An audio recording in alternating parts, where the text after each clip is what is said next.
Hey there, I'm Jackie Ferris. This week on the 302, everything you ever wanted to know about lemurs at the Brandywine Zoo. Get ready to move it, move it. The 302 is headed your way.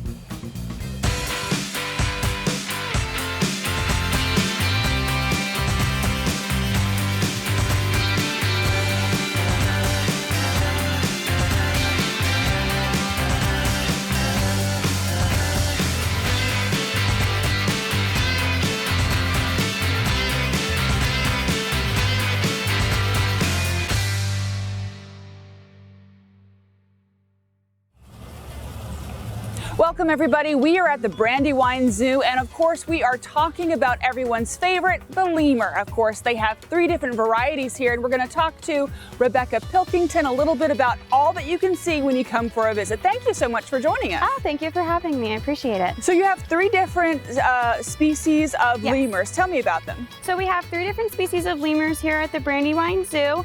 We have ring-tailed lemurs, we have black and white ruffed lemurs, and we also have crowned lemurs. So the species are actually named for their appearance. So if you look at our ring-tailed lemurs, they have 13 black and white alternating rings that go all up and down their tail. They also have the crowned lemurs. They're named for the crown on their head. So the female is all gray and it has an orange crown on her head. And the male's more of a reddish color and he has a reddish black crown on his head. And then our black and white ruffed lemurs, they're named for the ruff that they have that goes under their chin and up to their ears, and they are black and white. So those are the 3 species we have. They're really fascinating creatures that typically are native only to Madagascar, right? Yeah, so they are endemic to Madagascar. So you will only find lemurs, any species of lemurs, not just these ones, on the island of Madagascar. So that is the only place in the world you'll find them. And I guess there are more than, I read somewhere 60 to maybe 100 different varieties, is that right? Yes, there are many, many species of lemurs on the island of Madagascar. So there's about 100 species of them. So let's talk a little bit about, what it took to bring this exhibit together with these fantastic animals. Yeah, so the planning process began a long, long time ago to get the design for the exhibit. And then we had different contracting companies bid on the exhibit to be able to do this for us. And it was a big collaboration amongst our management and that company to make sure that the animals had all the things that they needed in this exhibit, as well as a space that would function for the keeper staff. So that started a long time ago. And then these guys, we actually got them from all different zoos. So the black and white ruffed lemurs came to us from a few different facilities and they met in Duke Lemur Center. So they actually did the introductions for us there, as well as our crowned lemurs. They also went to Duke Lemur Center down in North Carolina and they did the introductions there for us. And then our male black and white ruffed lemurs, they came from the Bronx Zoo. So it was also a whole process of communicating with those facilities and doing a lot of paperwork, a lot of behind the scenes stuff to get those guys here to us when the exhibit was ready. And exhibits like this are really important for conservation reasons because they're endangered, right? That's correct. So every species that we have in here, including the radiated tortoises, are either endangered or critically endangered. So zoos, AZA zoos in particular, really act as ambassador animals for their wildlife counterparts. So I really like to talk to guests when they come here because it's good to see them right in front of you and then bring those conservation issues to that guest. And it just kind of brings the issue a little bit closer to home when you can see them here. Well, let's talk a little bit about those conservation issues. Their natural habitat in Madagascar is, being diminished every day. Yeah, unfortunately, not just for these guys, but for many species, deforestation is a big problem, specifically for animals who do live an arboreal lifestyle like these guys do. A lot of their travel is going from treetop to treetop, so when they don't have those places to live, and as well as fragmentation, so there's lots of spaces where the trees were cleared down, they just don't have that same habitat that they once did. And a lot of that is, they have to be able to get to food, they have to be able to find mates in the wild, things like that. So that's a big problem that a lot of animals, not just lemurs, are facing in the wild. So let's go through, the frequently asked questions about lemurs. First of all, I understand they're primates, right? Yes, and they're pretty related closely to humans, is that right? Yep, so primate species are very closely related to us. We actually share about 98% of our DNA with gorillas, so we're very, very similar to them. So these guys come from a little bit more of a primitive group. So these guys evolved before your monkey species and your ape species. And you'll notice, so characteristic of lemurs, they have a little bit of a longer muzzle, where a lot of the monkey and ape species have a little bit more of a flat face. So that's a good distinction between monkeys and lemurs, because lemurs actually are not monkeys. They're their own kind of category. Sure, sure. And I guess their species goes all the way back to the dinosaurs, right? Yes, it goes way, way back in history, these guys. So they've been around for a long, long time, and we really want to keep it that way. And they're nocturnal, which really helped them kind of survive that era, right? Yeah, so nocturnal animals, you know, when you're out at night, you know, there's less threat of predation, things like that. These guys are actually a little bit more day active, or diurnal is what we call it. Or a lot of times they're crepuscular, so they'll be active first thing in the morning and then a little bit later at night. It's also helpful for them coming from a warmer climate, when you're more active at the times of day when it's a little bit cooler and not as hot for these guys. Now, I saw that for those that are mostly nocturnal, I guess in their natural habitat, they have a special, their eyes are made up, there's a special layer behind the retina to help them see better at night, is that right? Yes, I believe so. They do have, a lot of animals have adaptations to help them, you know, in the times that they're up and active during the day. And one really cool adaptation for these guys that I like are their tails. So they will use those tails for balance. They're not prehensile like a lot of monkeys' tails are, where they can actually grip, but they actually use them as a flag. So the black and white, or the ring-tailed lemurs, they are the most terrestrial species of any of the lemurs, so they spend a good bit of time on the ground. And when they do that, they use those tails as flags so that the other people, or other lemurs in their troop, can find them. Now, I want to talk about those tails and stink fighting, but we're going to do that when we return.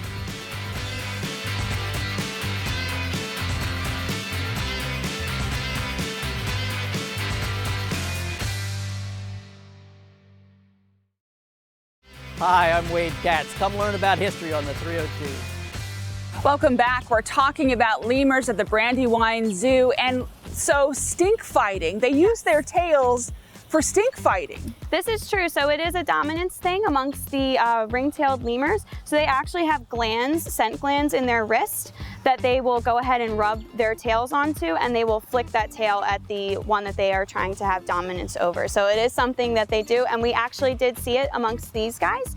So we went through a whole introduction when they first all got here, because the individual species all knew each other, but interspecies, they didn't know each other yet. So when we were introducing them, we were seeing a little bit of those behaviors, which is very normal primate behavior, but we did see quite a few stink fights during that time. I can imagine that's probably pretty exciting to see whenever you see them interact and fight like that. So let's talk a little bit about the enclosure. You have to, every morning you go through and you make sure that there aren't any holes or things like that, because these guys are pretty tricky.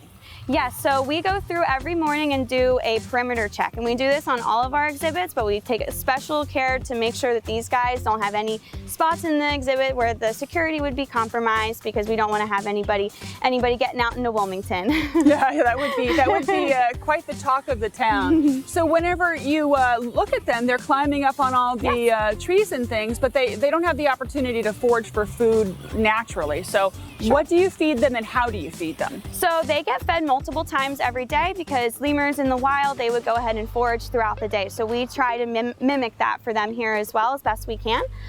So a lot of every day we give them what's called browse. So we're really lucky to be located within the state parks, because we have access to so many different types of trees. So we have a approved browse list that any of our animals can eat leaves from those trees. So you can see on exhibit here, we've got some Norway maple for them today. So we'll provide fresh browse every single day, multiple times throughout the day, and we'll provide something different, so they're not getting Norway maple every single day. And as far as their diet goes, they get a really specialized diet. We actually work with a contracted nutritionist, and she is a vet, and she also has her PhD. She was here actually last week to talk with us. So she sat down and formulated a diet that has all the things that they need nutrient-wise. There's biscuits, so they're primate biscuits that has the nutritional value they need, as well as fiber, things like that. But we also supplement that with fruits and vegetables, because in the wild, these guys would eat a lot of fruit, specifically our black and white white ruff lemurs. They eat a lot of fruit in the wild, so we do supplement that into their diet. And we'll do what we call broadcast feeds. So we'll come out on exhibit and we'll scatter their food all throughout the exhibit so they have that opportunity to forage like they would in the wild. And we just make sure it's nice and spread out so everybody can get to something. And when I was preparing for this segment, I saw something really interesting where I guess they don't typically eat a lot of insects, but there was this caterpillar that the lemur would bite and then rub, I guess, the blood on it. It's like an insecticide. So they're pretty savvy about self-preservation. They definitely are. And you can see all throughout the day, they will also groom themselves. They'll help groom each other, members of their troop. So yep, they definitely are. And they have special teeth and I guess a claw to do that, right? Yes, they do. So they have a special fingernail that allows them to groom themselves really well, and a tooth comb. So they're able to go ahead and groom their fur and get anything out that they might find. Yeah, so they are very good at keeping clean. So what exactly does the tooth comb look like, and how do they, I mean, it's just like it sounds? Just like it sounds, yep. So you figure, you use a hairbrush to go through your hair to comb it. They have their tooth comb on their teeth so they can go through it. That's amazing. And how old do they get? So they can live to be, the ringtails have the longest life expectancy. They can be up into their 30s. The others can live to be into their 20s in managed care. Usually in the wild, they don't live quite as long, but here they have lack of predation. They don't have to worry about things like deforestation. They have veterinary care if anything happens to them, and they get a well-balanced diet every single day. So not as many threats to them here. So you guys have a setup here, but you mentioned the tortoises, and of course you've got guinea hens. So how is that getting them to get used to each other, and do they interact? So there's not too much interaction between the tortoises and the lemurs. There was some interaction between the guinea fowl and the lemurs because it was new and exciting for them. Like the guineas were new to the lemurs were new to the guineas. But after the novelty of it wore off, they just are kind of, neighbors, and they coexist together. So they've been doing good. And that's just how they would be. Everybody in here would be in Madagascar, but just not this close. Yeah, so these species of lemurs, they actually come from different sections of Madagascar. They are all native to that island, but you would find them in different locations. The ring-tailed lemurs would be more in southwest. You would find the black and white ruff lemurs more toward the east, and then in the north you would find crowned lemurs. I know that there's programs to perpetuate, the species. You have a breeding pair here, right? Can you talk about that? We do. So we're very, very excited. We have a breeding pair of crowned lemurs, and we're actually one of only 11 zoos in the United States to house this particular species. So we're very excited about that alone, but also that they're a breeding pair. And they are part of what's called a species survival plan. So within AZA zoos, they will look at the genetics of populations and send animals to different zoos for breeding purposes that way. So it's all very responsible breeding and looking at the genetics. So that is how we got these guys. We said that we had this beautiful new exhibit and we were able to get them here. So we're really, really looking forward to potentially having some babies in the future. So they're the only, I guess, group that you have that had that potential. The other ones, the ringtails, they're all guys because lemurs, typically the female is dominant, right? Female is more dominant, yeah. So it's just a little more easy to manage a bachelor group in a zoo setting. So we opted to have these guys come here to live here with us. And so when we say dominant, I mean, we mean more aggressive. They basically rule the roost and tell everybody how it's going to be and everything. But as far as the black and white ruffled lemurs, you have two brothers and then a female, We do have a female, that is correct. So we have AJ and Reese. They're brothers, and then we have our female Beans. Excellent. And they don't really interact with the ringtails except when it's feeding time? There's some interaction which we would expect to find between primate species. A lot of times there is interaction when there's food time because everybody wants to get what's out on exhibit. And we do find that Beans does seem to have a little bit more of seniority amongst the boys because she does seem to, when she comes around, they let her get her food. So we do see that. She's like, this is how it's going to be. Yep. So let's talk a little bit about, the visitors. What are some of the big questions that you get asked that, maybe we haven't already talked about? What's the number one? Honestly, the most questions we get regarding these guys, everybody wants to know their names. So I'm always telling people what their names are and who's who. And our ringtails, they are, when you look at them, they can be hard to distinguish. So a lot of people want to know who's who. So that is a question that I get a lot of the time. So what are their names? So their names, so we've got the four brothers. We've got Bran, Tyrion, Call, and Jaime. So for anyone familiar with Game of Thrones, they're all named after Game of Thrones characters. That's great. And they have very distinct differences. Working with them every day, I've been able to decipher who's who, and I can tell pretty easily just by looking. But yeah, definitely people like to know who's who and what their names are. Sure. What else do they want to know? A lot of questions we get to that you've already touched upon. They like to know what they eat. They also are very curious about those interactions between the lemurs. So I have done a lot of explaining how we got them here, because this is brand new, and for people in the area, you know, they've been coming here for years. This is very new to them, so they are very curious about the process of how they got here, what their names are, what they eat. Those are a lot of the questions that people like to ask. So if someone wants to come for a visit, they just check on the website for your hours. Yep. What else do they need to do? So we're open from 10 to 4 every day, so you can come right up and get tickets. You can also order them ahead of time online. We were, for the longest time because of COVID, we had restricted numbers, but we've been able to take more guests every day. And if you want to see these guys, I highly recommend coming right when we open at 10 a.m. because we have their food scattered in the morning, and they're just coming out for the first time that day, and they're very active. So I would recommend coming at that time of day to see these guys. All right, Rebecca, thank you so much. No problem, thank you. And we'll be right back.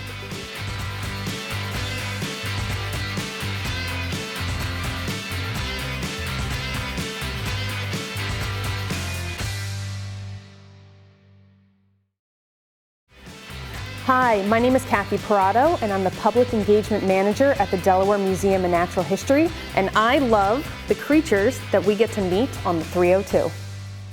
Welcome back. We are at the Brandywine Zoo, and we just got done looking at the lemurs, their brand new exhibit, but the zoo wants to expand even further and bring in some colorful birds. I'm joined now by Mark Schaefer, who is with the Delaware Zoological Society. Mark, thank you so much for joining us. I'm delighted to be here. Thanks for asking me. So the next thing that the Brandywine Zoo wants to do, flamingos. Talk Yeah. to me about that. I'm excited to do that. You had a chance to look at our lemur exhibit at Madagascar, which was phase 2 of a 3-phase campaign to expand the zoo.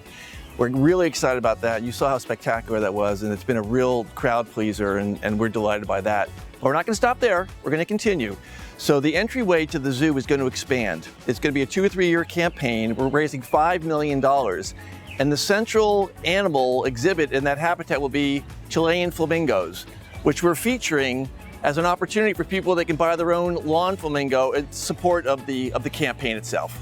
Fantastic. So whenever the campaign obviously is going on now, and it concludes at the end of the summer? Yeah, we started it just last week, and the idea was to raise $5,000, so it's selling 100 flamingos, and I gotta tell you, we're really excited. In the first week, we've already hit 30% of our goal.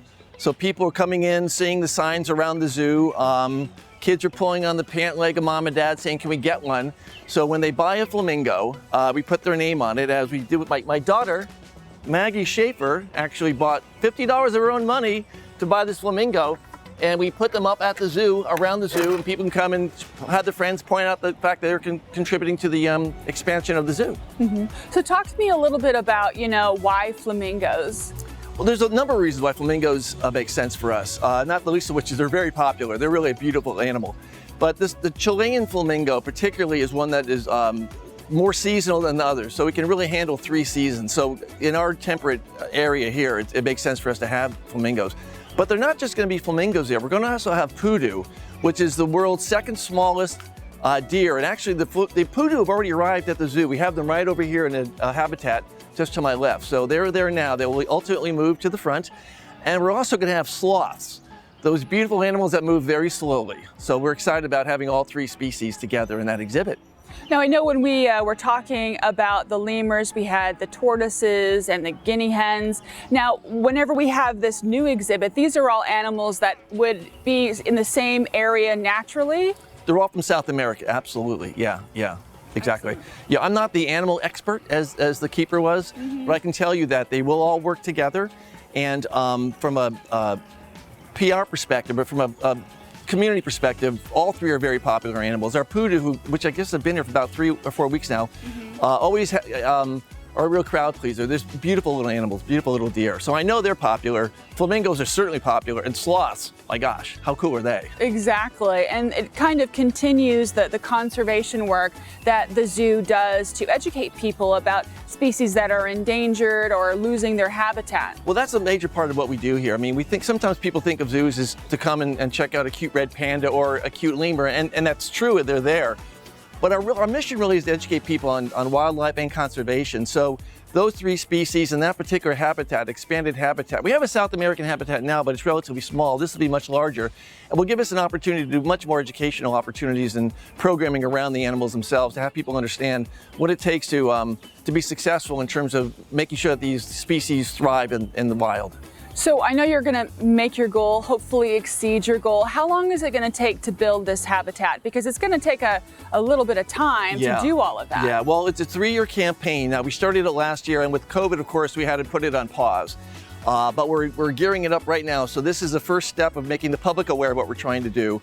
We're anticipating reaching out to foundations, to corporations, and the public in general through $50 grants or any donations or any amount, frankly, to have us get there. But we think we should be breaking ground in about 2 to 3 years is the plan at this point. Sure. Now, if someone says, okay, sign me up, I'd like to have a flamingo with my name on it and help the Brandywine Zoo do their thing, what do they need to do? They have 2 options. They can come to the zoo and go to the gift shop and sign up. We'll take care of them right there. Or if it's easier to go to the website, it's www.brandywinezoo.org. There's a donate button. You'll see a whole page of opportunities to donate to us, including the flamingos themselves. Excellent. Mark, thank you so much for spending time with us I'm delighted. today. I think your show's fantastic, and we appreciate the opportunity to be exposed and share our story with your audience. Anytime, and we'll certainly be back. Awesome. All righty. Thank you. We'll be right back.